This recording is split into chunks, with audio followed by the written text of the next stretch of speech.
25 with ecigaretteforum.com coming at you from Dallas, Fort Worth, Texas.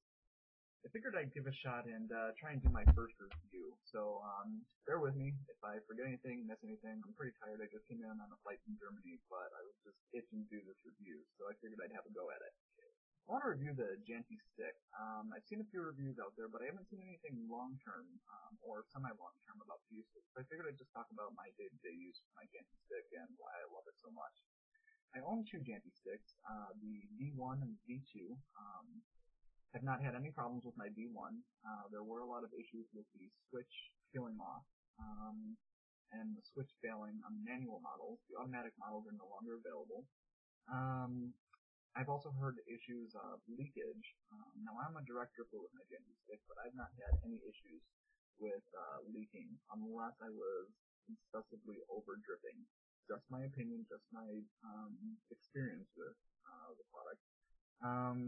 Other than that, though, I know the V2 model, they said there's laser welded manual buttons. From a visual standpoint, they look exactly the same. But I'm also hearing reports that the laser welded button is also beginning to fail. As you can see, both of my buttons are perfectly intact, no problem. The V2 also has a 99% sealed chamber for the atomizer to prevent leaking as much as possible. Nothing can be 100% fully sealed, but I can definitely vouch that it is more of a sealed compartment, as when you're hitting the buttons, if you look down in the chamber, you can actually see the LED on the V1. The V2, you cannot. Basically, it comes in a box, like so. Your Jantystick will come with the unit, a USB mini pass-through charging cable, which will allow you to vape and charge your Jantystick at the same time. That acts as a pass-through device.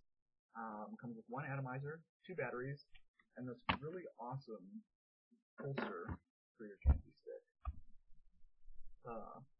Kind of a synthetic leather. Holds two batteries perfectly. Got a belt clip. Great. If you don't want to carry all the batteries with you, you can take one of the batteries out, and I found that a 3 ml glass dropper vial of juice fits perfect in here. That's really all you need for a good day of vaping on this guy. Get started. The atomizers just screw right into the chamber. Some people had some issues getting the atomizers in and out. I have no problem. This one's got juice all over it. So, getting it there. As far as the battery is concerned, the battery is held in by a thumb screw, and some people said that they needed like a dime or something like a paper clip to get it open. I've just used my finger and it opens up, no problem. Just watch it. This little piece, it's spring loaded, it pops off. I lose it all the time, and if you lose that, you are SOL for a while. I do not see if Janty has these available as an accessory yet, but from what I understand, they will be having them soon. The model I use is the 801, the original Jantystick model. If I recall correctly, there's a 901 adapter available for it, and I believe 510 and maybe a 401 are in the works. Can't quote me on that one, however. Some of the other accessories are the wall charger. I like the wall charger. It charges a lot faster. Battery completely dead to full charge for me is about 45 minutes in this guy. And I've noticed the battery holds its life a little bit longer when charged with the wall charger versus the pass-through.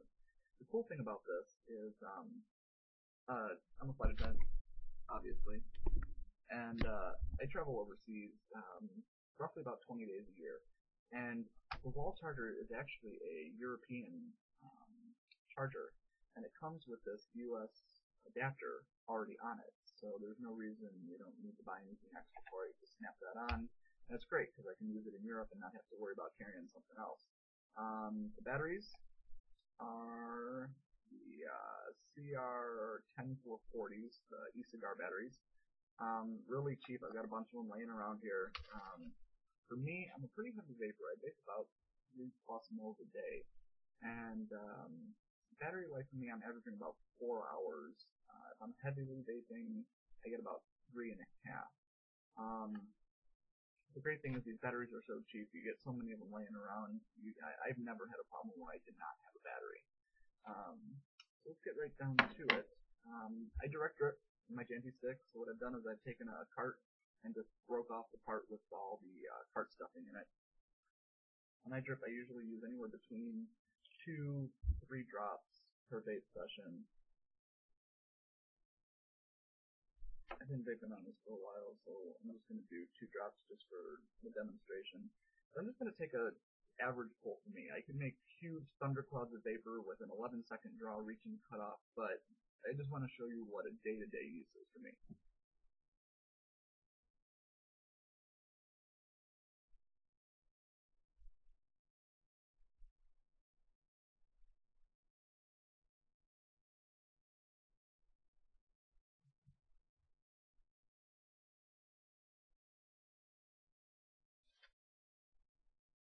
There is a cutoff.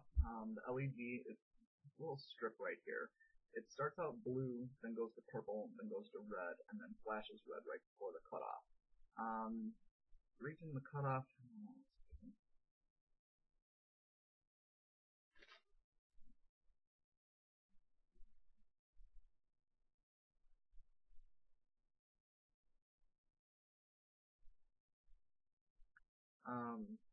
I hardly ever hit it all the way to the cutoff. I personally just don't like that big of a rope full of paper, personally.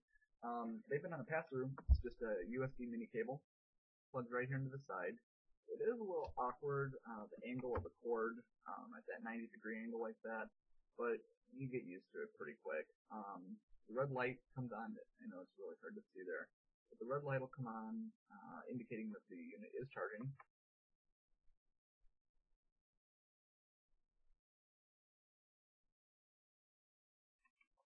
And there you have it.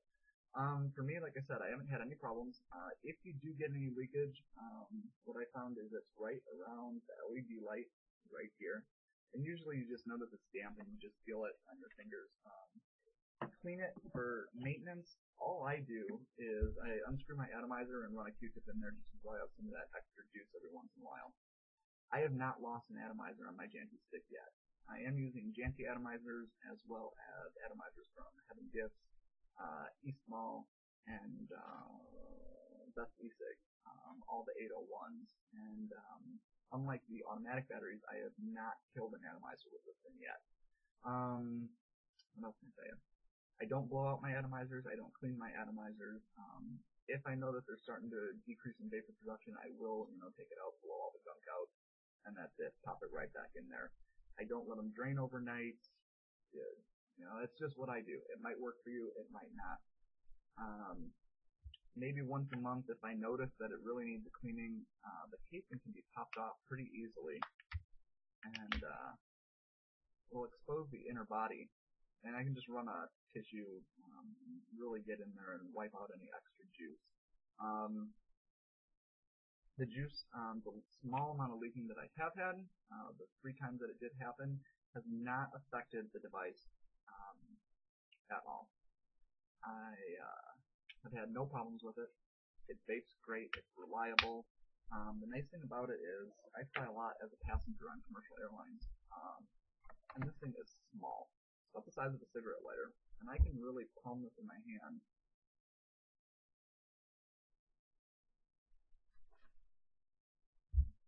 Without the device itself being seen. So when I'm flying long overseas international flights and, vaping at night, it's not a problem. Usually I just hold my vapor in or I just go to the lab. There's been a lot of questions. Vaping in the bathroom on an airplane, the only way it will set off the smoke alarm is if you are blowing clouds of vapor directly into it or just vaping like a steam engine. Blow your vapor to the floor, give yourself a few seconds between drags, and you will be alright, straight from the source. All in all, it's a great device. I needed something compact, reliable, and reasonable. Comes with a 6-month warranty on the body, and for me, it's been everything I've needed. You can get this at www.jantyusa.com, and as always, guys, happy vaping and safe travels.